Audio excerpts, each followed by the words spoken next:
how to download People on Android. In this video, I'm going to show you how you can install this app. First of all, open Play Store. Now, here on the right bottom, you can see the search icon. Simply tap on the search icon. Now, on the top at the search bar, search for People. So it will pop up on the top. Simply tap on it. Make sure that this is the right application. You can verify it by seeing the logo and verify it by seeing the company's name.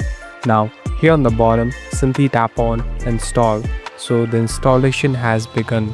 So what is this People app?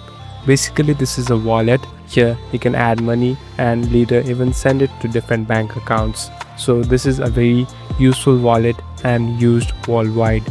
Now it's getting installed and you're all set to go. Thank you for watching this video. I hope this video will help you.